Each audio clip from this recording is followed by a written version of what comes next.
ce qu'on disait, c'est qu'il va falloir qu'il se passe quelque chose de vraiment drastique pour que on arrête aussi d'ignorer cette détresse-là. Parce que je veux dire, comme j'ai déjà expliqué, puis j'ai écrit dans un article sur mon blog à moi l'an passé, j'ai essayé d'envoyer un de mes amis pour aller chercher de l'aide.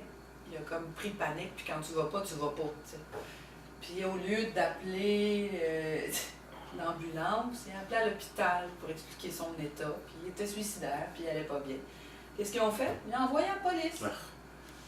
Qu'est-ce que tu fais avec des agents avec des vestes par balles, des guns, puis tout, quand toi, tu avais ta petite valise pour t'en aller à l'hôpital parce que tu vas pas bien, puis c'est comme ta dernière option, en fait, avant de passer à l'acte, c'est ça. Ben, tu capotes. Ben oui, ça n'a pas de sens.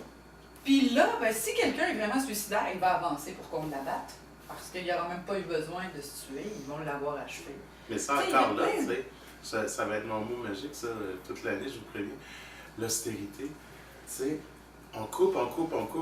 Résultat, il n'y a plus de ressources pour aider ces gens-là.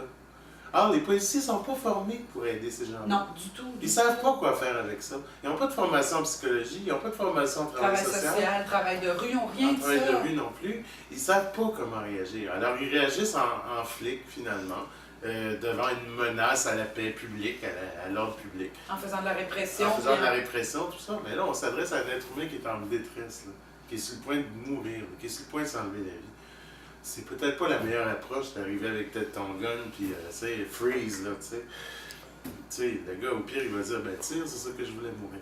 Ben, c'est ça, exactement. C'est pour ça que c'est totalement inadéquat, là, comme approche. Là. À quelque part, il va vraiment falloir qu'il se passe quelque chose. C'est sûr que... Il faudrait d'abord investir massivement en santé mentale, absolument, en travail social. Mais pas à investir de l'autre côté avec Big Pharma et toutes ces affaires-là, parce qu'elle est là la plus grosse nuisance. Ben non, je connais des gens qui sont bourrés de pilules, ils n'ont aucune thérapie, ils n'ont aucune aide psychologique. Ben oui.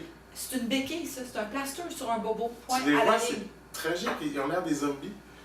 Et en même temps, à un moment donné, ils n'en peuvent plus d'être des zombies. Ils arrêtent de prendre leur pilule. Et puis là, ben, ils sautent un gastriel à quelque part, c'est ça. Évidemment.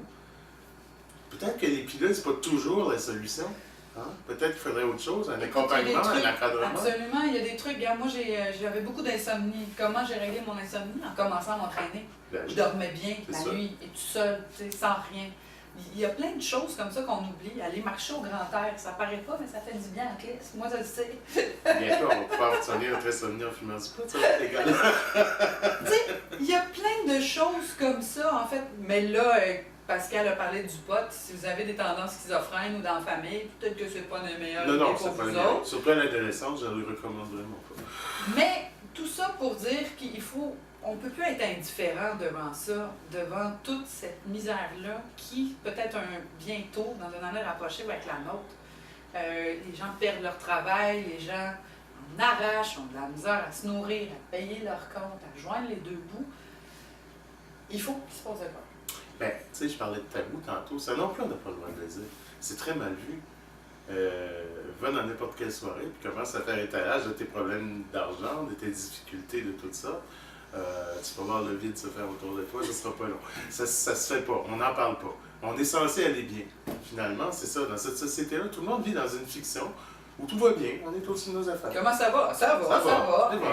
Tout à l'heure, on s'est demandé comment vas-tu? Oui, je vais bien. Nous, ça va, on se connaît bien.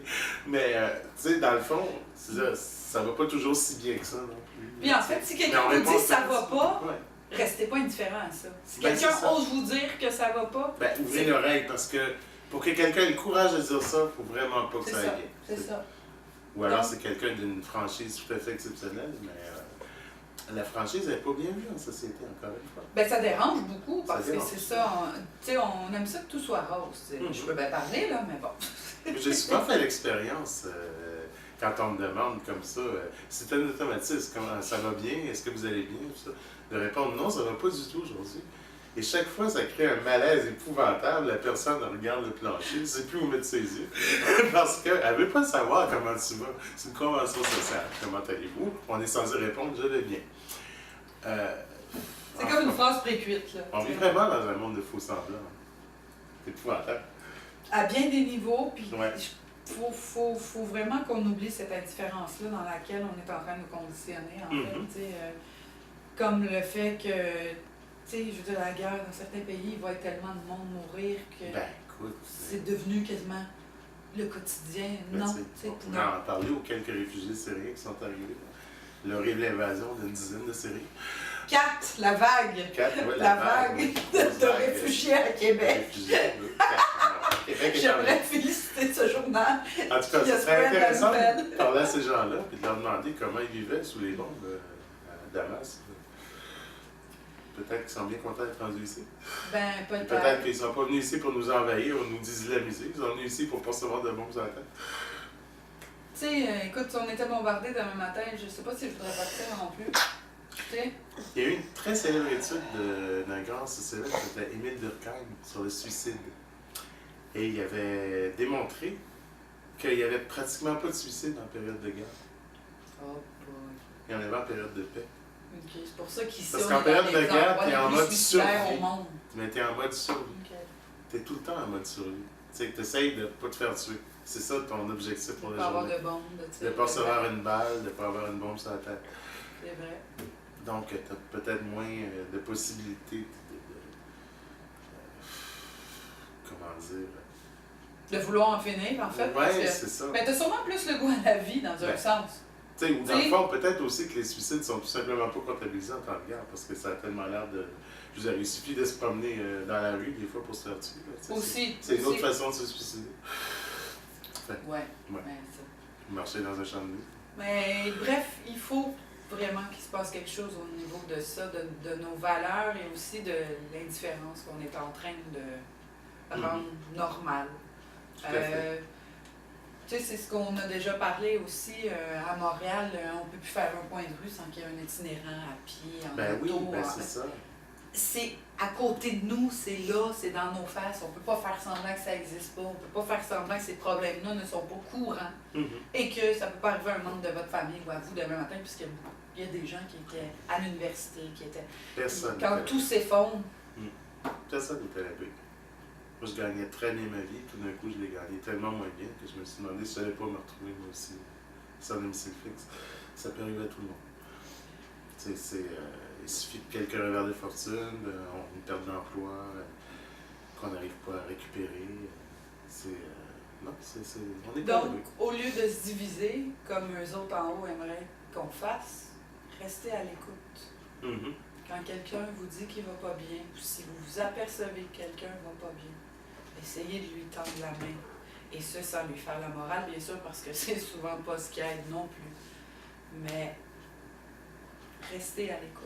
Oui, et surtout, c'est pas parce que quelqu'un est en détresse qu'il souffre forcément d'une maladie mentale. Ou que c'est un problème en devenir. Il faudrait soigner avec des psychotropes.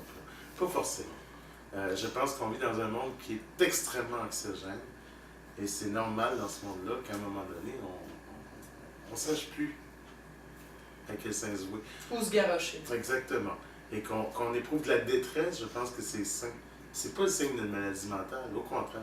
C'est le signe qu'on a encore une sensibilité, qu'on a encore une lucidité. Une humanité aussi. Une humanité, et qu'on se rend bien compte que ce monde-là fout le camp et qu'on ne sait plus quoi faire, on ne sait plus à quoi se raccrocher. Alors, désespérez pas, on est nombreux à penser comme ça, puis oui, un monde meilleur est possible, puis oui, on va travailler à le bâtir. Mais allez pas croire que vous êtes malade mental parce que vous éprouvez de l'anxiété. Ou que vous n'allez pas bien, ou vous passez des durs moments. Au contraire, vous êtes quelqu'un de sensible et d'intelligent. Puis osez en parler et n'ayez pas honte, même si c'est plus facile à dire qu'à faire, je le sais. Mais souvent, il faut que ça sorte. Belle conclusion.